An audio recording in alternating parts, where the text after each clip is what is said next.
The ethos, the creed that guides every Navy SEAL says this: I do not advertise the nature of my work, nor seek recognition for my actions. Which is another way of saying that standing here today in front of the entire nation is not Senior Chief Ed Byers' idea of a good time. Like so many of our special operators, Ed is defined by a deep sense of humility. He doesn't seek the spotlight. In fact, he shuns it. He's the consummate, quiet professional.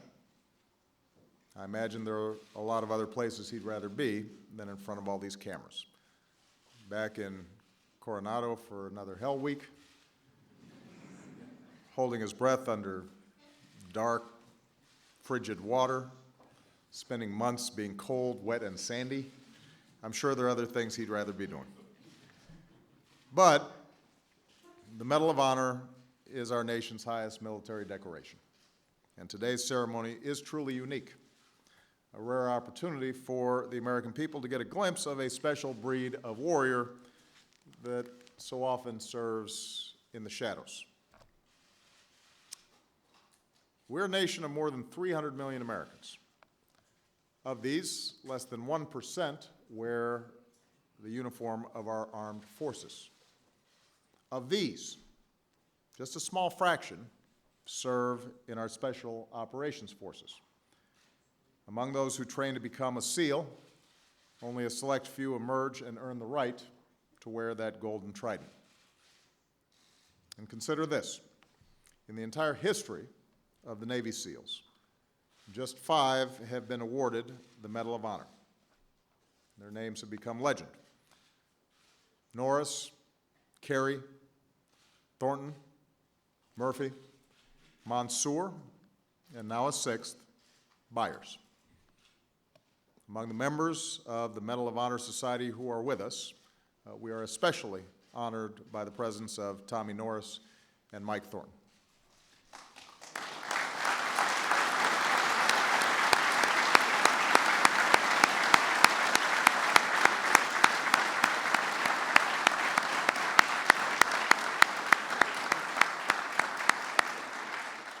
Now, given the nature of Ed's service, there is a lot that we cannot say today.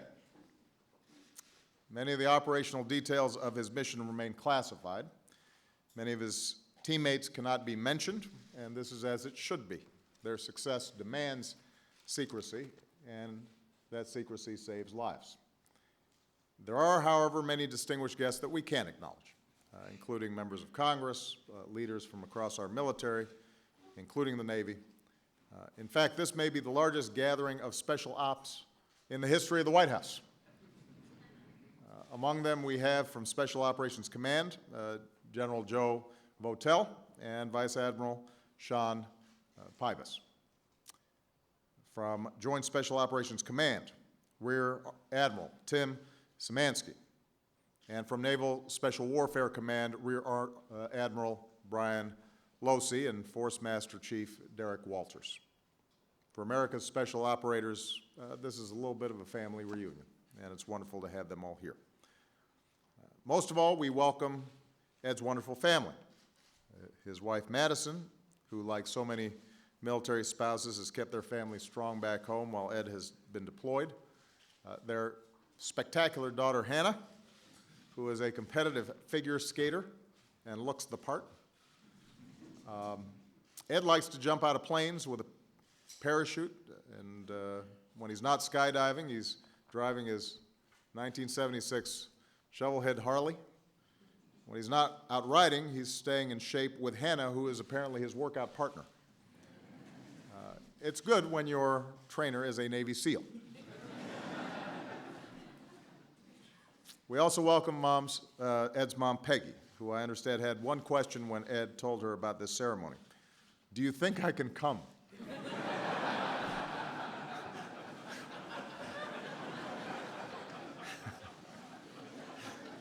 That's so sweet. Yes, Mom, you're allowed to come when your son gets the Medal of Honor. Ed's brothers and sisters are here, as are about 50 cousins from all across the country. and dozens of friends, many who served alongside Ed, some who have traveled from around the world to be here today. That's the brotherhood, the depth of loyalty to service and to mission that binds these teams. Now, looking back, it seems Ed Byers was destined to serve. His father served in the Navy during World War II and now rests in Arlington. As a boy growing up in Grand Rapids, Ohio, Ed would be in the woods, in camouflage, in his words, playing military. And I suspect the other kids did not stand a chance. A Boy Scout who loved adventure, Ed saw a movie about the Navy SEALs and fell in love with the idea of deploying by sea, air, and land. I believe that man will not merely endure, he will prevail, William Faulkner once said, because he has a soul, a spirit, capable of compassion and sacrifice and endurance. Now, even if he had never performed the actions for which he's being recognized here today, Ed Byers would be long remembered for his compassion, his sacrifice, and his endurance. 11 overseas deployments, 9 combat tours, recipient of the Purple Heart twice, a Bronze Star with Valor 5 times. About 3 years ago, our nation called on that spirit once again. In Afghanistan, an American doctor, a husband and father of 4 children who was working to bring health care to the Afghan people, was driving down a rural road. Gunmen surrounded his car and took him hostage. They tied his hands and marched him into the mountains. The days went by. In a remote valley, in a small single-room building surrounded by Taliban, he lost all hope. I was certain he thought I was about to die. His captors told him, "The Americans are not coming for you." Well, they were wrong. Whenever Americans are taken hostage in the world, we move heaven and earth to bring them home safe. We send some thunder and some lightning. Our special operator forces, folks like Ed Byers. They're carefully selected for their character, their integrity, and their judgment. They are highly trained with skills honed by years of experience. And they willingly volunteer for missions of extraordinary risk like this one. In this case, there was reason to believe that a Taliban commander was on his way to take custody of the American hostage and move him into Pakistan. So time was of the essence. From a remote forward operating base, Ed and his joint team geared up, boarded their helos, and launched. Once on the ground, they moved under the cover of darkness on that cold December night, through the mountains, down rocky trails for hours. They found their target and moved in quickly and quietly. Then, when they were less than 100 feet from the building, a guard came out, and the bullets started flying. Our SEALs rushed to the doorway, which was covered by a layer of blankets. Ed started ripping them down, exposing himself to enemy fire. A teammate, the lead assaulter, pushed in and was hit. Fully aware of the danger, Ed moved in next. An enemy guard aimed his rifle right at him. Ed fired. Someone moved across the floor. Perhaps the hostage, perhaps another guard lunging for a weapon. The struggle was hand to hand. Ed straddled him, pinning him down. Ed adjusted his night vision goggles. Things came into focus, and he was on top of a guard. The American hostage later described the scene. The dark room suddenly filled with men and the sound of exploding gunfire. Narrow beams of light shot in every direction. Voices called out his name. He answered, "I'm right here." Hearing English, Ed leapt across the room and threw himself on the hostage, using his own body to shield him from the bullets. Another enemy fighter appeared, and with his body, Ed kept shielding the hostage. With his bare hands, Ed pinned the fighter to the wall and held him until his teammates took action. It was over almost as soon as it began. In just minutes, by going after those guards, Ed saved the lives of several teammates and that hostage. "You're safe," the SEALs told the doctor. "You are with American forces." And that hostage came home to be reunited with his wife and his children. And success came with a price. That first SEAL through the door Ed's friend, Nick, was grievously wounded. Ed is a medic, so on the helo out, he stayed with Nick, helping to perform CPR the entire flight, 40 minutes long. Today we salute Chief Petty Officer Nicholas Check. Back in Monroeville, Pennsylvania, they remembered him as the driven kid, the football player and wrestler who always wanted to be a SEAL. For his valor on this mission, he was awarded the Navy Cross, and he's among the 70 members of the Naval Special Warfare Community, 55 of them SEALs, who've made the ultimate sacrifice since 9/11. The enduring love of Nick's family and all those who admired him remind us of the immense sacrifices that our remarkable Gold Star families have made and our obligation to stand with them always. So today, we don't simply honor a single individual, we also pay tribute to a community across our entire military. Special operators, aviators, engineers, technicians, analysts, countless enablers, and their devoted families. In these hard years since 9/11, our nation has called on this community like never before. Small in number, they have borne an extraordinarily heavy load. But they continue to volunteer, mission after mission, year after year. Few Americans ever see it.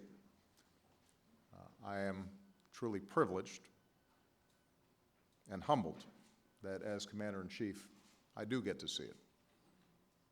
I've given the order sending you into harm's way. I see the difference you make every day, the partners you train, the relationships you forge, the other hostages that you've brought home, the terrorists that you take out. I've waited, like many of you, in those minutes that seem like hours when the margin between success and failure is razor thin, for word that the team is out safe. I've grieved with you, and I've stood with you at Dover to welcome our fallen heroes on their final journey home. Our Special Operations Forces are a strategic national asset. They teach us that humans are more important than hardware. Today's a reminder that our nation has to keep investing in this irreplaceable asset, which means deploying our special operators wisely, preserving force and family, making sure these incredible Americans stay strong in body, in mind, and in spirit. So I'll end where I started, with the SEAL ethos. In times of war or uncertainty, there's a special breed of warrior ready to answer our nation's call. A common man with uncommon desire to succeed. Forged by adversity, he stands alongside America's finest special operations forces to serve his country, the American people, and protect their way of life. Senior Chief Edward Byers, Jr., is such a man. Chief Petty Officer Nicholas Check was that man. Every Navy SEAL and special operator who serves with honor in his chosen profession is that man. The American people may not always see them. We may not always hear of their success, but they are there in the thick of the fight, in the dark of night, achieving their mission. We thank God they're there. We sleep more peacefully in our beds tonight because patriots like these stand ready to answer our nation's call and protect our way of life now and forever. And as we prepare for the reading of the citation, I ask you to join me in expressing America's profound gratitude to Navy SEAL Ed Byers and all our quiet professionals.